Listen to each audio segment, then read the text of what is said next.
So why is it you can have a trick locked in on flat, and then when you try and take it down a gap or into a grind or a slide, you just completely lose it? The trick completely falls apart. Well, in this video, I'm going to be answering that question, along with giving you some things you can do to increase the chances of getting those flat tricks locked in down gaps, getting them into grinds, into slides, into mannys, into your porridge, whatever you might want to do. We're going to be answering that in this video.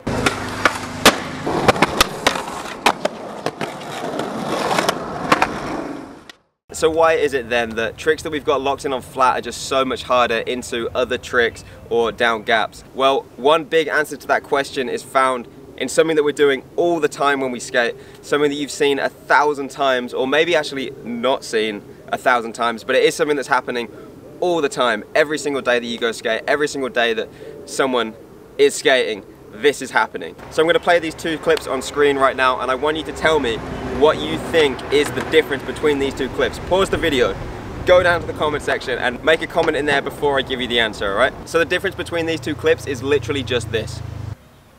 So when we're skating down gaps or we're doing tricks into grinds, slides and mannys, we're looking away from the board. Whereas when we're skating flat, we're looking straight down. Okay, so we're gonna do a little experiment, all right? So I want you to get up off your chair. Now this is gonna take 5 seconds, so don't be a slug. You've got no excuse. Get up, come on mate, get up. You've sat down all day, it's time, come on. Yeah, cool. All right, so once you're up, I want you to stand on 2 feet. Now I want you to close your eyes and turn your head to the side. Once you're there, just literally shift your weight onto one leg and see how difficult it is to actually balance and to stay up. And if you're one of the few that found that easy, turn your head, close your eyes and jump from one leg to the other, or even jump in a little 90-degree angle. So balance and coordination relies on 3 main systems. First off, we've got your eyes, vision, pretty obvious. Second, you've got your vestibular system, which is a system mainly within the inner ear that detects changes in position and acceleration at the acceleration of your head. So if you're like doing this like little chicken maneuver for whatever reason, the vestibular system is gonna pick up on that. It's going to pick up on the movement and reposition the rest of your body to compensate for whatever's going on with your head. Third, you've got proprioception, which detects changes in, say, your muscle length, the speed of the changes, the amount of force that's being placed on your muscles, along with things like the joint position and angle of your joints as well. So you can think of that as more like your detector of where your body is in space and how it's moving in space. So these 3 systems are constantly giving our brain and body information on how we're moving in space and whether anything needs to be changed to not stack it, to not fall over, to not lose our balance, or to just do the tricks that we're trying to do. So balance and coordination heavily rely on these 3 systems. Now when we take vision out of the equation, we're having to rely so much more heavily on the vestibular and proprioceptive systems to stay balanced and coordinate the movements that we want to do. So every time that we skate and we're looking away from our board, we're relying on those systems. During that experiment that we did before, looking away and closing our eyes, we were relying much more heavily on those systems. And if you found it difficult to stay balanced during that experiment, or if you find it difficult to do tricks that you've got locked in on flat, down gaps, or into grinds, or whatever, then it's possible that you're going to benefit from doing certain exercises to train these systems. So there are 2 ways that we're going to train these different systems. Number 1 is by doing certain exercises off our board, and then number 2 is by doing different things when we're actually out skating. So with the resistance training exercises, we've got 2 areas that we're going to be focusing on. First off, we've got a bunch of different single leg movements that we're going to be doing, and then second, we've got a variety of different head turn and eyes closed things that we're going to be doing as well, and combining the 2. So what I'm going to do is I'm going to show you a bunch of different progressions that you can do for each of those categories, and you can pick the ones that you feel comfortable with, that you feel like you're able to control. And once you've got to that point where you're like, all right, I'm dominating this shit, then you can move on to the next one. All right, so going through the different exercises, I'm going to start off by talking about the progressions with the head turns and the eyes closed. So the first one is literally standing on one leg. So you're going to have a little bit of a flex in the knee and the hip, thinking hip back for this one. So you're leaning a little bit over that front foot. You also want the chest directly over the middle of the foot and the knee pretty much on the middle of the foot, a little bit to the outside. So from there, you're just going to hold that position and not move anything at all. You can use that other foot there as just like a little stabilizer as you need it when you're going through these exercises, like just tapping the ground a little bit. So once you've got that solid position, the first progression that we're going to do, after obviously just standing on one leg and staring straight ahead, you're going to pick a spot. So I'm going to stare deep into the camera and make you feel very uncomfortable. And as I'm doing that, I'm now going to turn my head to one side and to the other, keeping my eyes fixed on that one point. And once I've completed all the reps for that certain movement, then I'll go up and down as well, keeping my eyes fixed on that same point, and then going angled to the side like that, keeping it fixed on the same point. So once you've conquered that movement and you're like, mate, this is simple, give me a challenge, then what you can do is the exact same thing, but now turning your whole head to the side and not keeping your eyes fixed on that point. You can then as well do the up and down version. I've got some people walking past looking at me now and they're like, what is this guy doing? I'm training the vestibular system, mate, alright? Fucking hell. So yeah, you can go up and down like so. So once you've conquered that, the next progression is gonna be eyes closed. So now we're gonna stand on that same leg and you're just gonna chill with your eyes closed. Now for these exercises, especially the eyes closed ones, I want you to really pay attention to what's going on in your body. Almost imagine that there's like an outline of your body in your mind and you're focusing on that outline. You're focusing on how is it moving, how is it stabilizing, what's working to keep yourself balanced. So once that's no worries, then you can start combining the two. So now you can start combining the head turns with the eyes closed. Now this is gonna get pretty damn difficult, to be honest, but if you're feeling like you're ready for it, move on, be my guest. So we're gonna set up in the same way as all the other ones, close the eyes, and now we're gonna start off with the left and right turns. This one is difficult. And now you're gonna go up and down as well.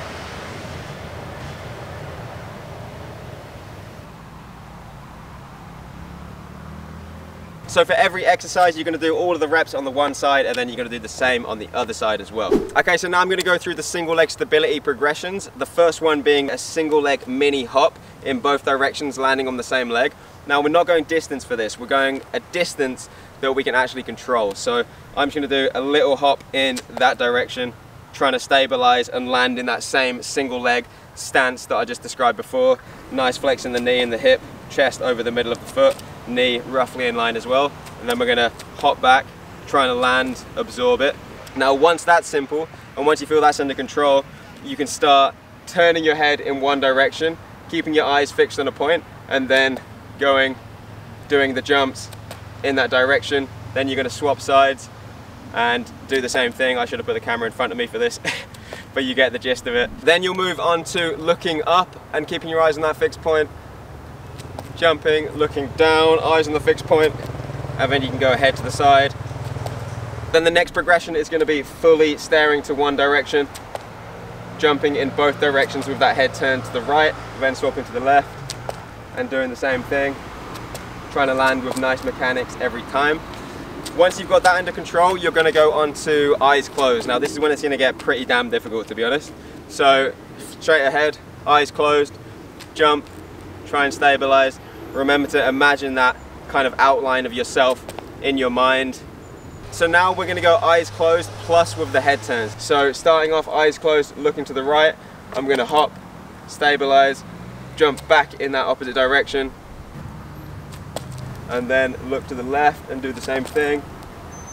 So another progression that's at the same level as that single leg hop with the land on the same leg is a single leg hop from one leg to the other and then back to the other side as well. So with this progression, we're also just going to work through all of those different head turns and eyes closed positions. So the final single leg progression is adding a bit of change of direction into the mix. So we're going to be jumping off one leg, landing on the other at 90 degrees, imitating different slide positions. So we're going to go backside nose slide, front side nose slide, switch back nose slide, and switch front nose slide. This is called the nose slide dance. I didn't name it, one of my clients named it, but I was like, I like that, so I'm sticking with it. So I'll just cycle through one with some head turns just to show you. Now with this as well, like, you can get creative with how you actually do the head turn. So if you want to start looking in one direction and then when you land in the slide, go and look in the other direction, you can do that. Now you're just trying to land with that flex in the knee and the hip still with nice mechanics.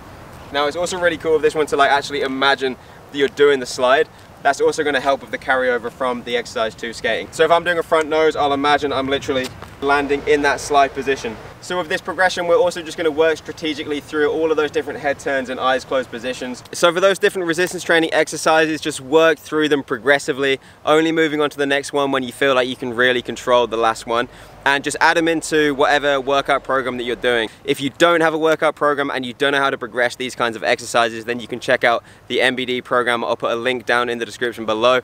It's a skate-focused 12-week program designed to hit all of the different systems that we use when we skate, like the ones that I've covered in this video, plus a bunch more related to pop, resilience, helping you handle more impact from jumping down gaps, helping you balance more, have more endurance, and to protect you from injuries. So if you're interested in that, check the link down in the description below. And now, onto the skate tasks.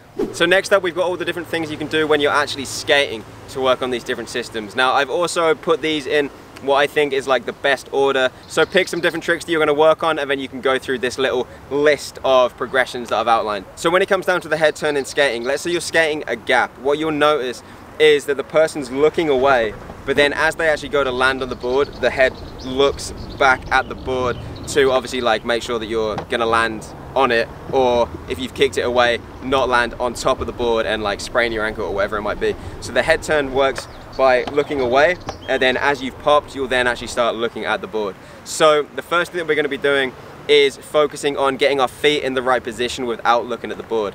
That's super important because a change in foot position is going to change everything about the trick, how it flips, how it spins, whatever. So you need to be able to get your feet in position, ideally without looking at the board, trying to get them in that same position as you would put them in when you skate flat. When you're skating flat, it's easy because you're looking down. You put them exactly where you see that you need to put them. When you look away, you've then got to rely on those other systems. So what we can do, level one, is looking away, trying to get the feet in position, and then looking down, checking were they in position. If not, you can try and look away again, correct it a little bit, and just keep doing that until you feel like, all right, I can get it in position without looking.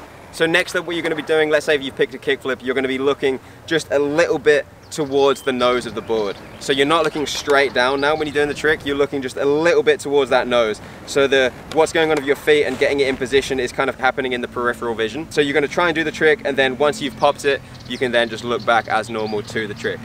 Next level now is we're going to be looking a little bit away from the nose. So just like 10 centimeters away from the nose of the board, or if you prefer, you can pick a crack in the ground, or maybe you're going to place a little peanut on the ground, something just really, really small that you can pop over going at still like a slow speed. So you're going to pick that thing, you're going to keep your eyes focused on it, do your trick as normal, but then bring your eyes back to the board.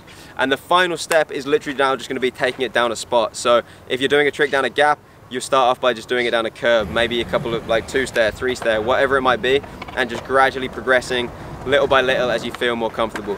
And just the same way with those exercise progressions, with these skate task progressions, you want to be as well only progressing when you feel like it's under control. If you say start looking a little bit away from your board and you feel like the trick completely falls apart again, then go back down to the previous level, work on that one a little bit more until you feel like it's under control. And the final thing I'm going to say when it comes down to moving up the levels as well is one thing that you can do is you could do level 2, which is looking at the nose of the board, and then once you've done that a couple of times, straight away go into the next level. So looking a little bit away from the board, trying to carry over that same movement from the previous level to the next one. So progress at a level that you feel comfortable with. And there's just one final thing that I want to say on speed as well.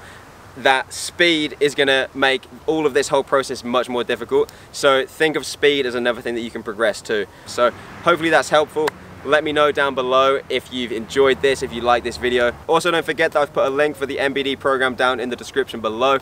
It's got a bunch of different exercises training these different systems that I've gone over in this video, outlined nicely in a good progression for you to follow. So check that out, link in the description, and that's it for this video, mate.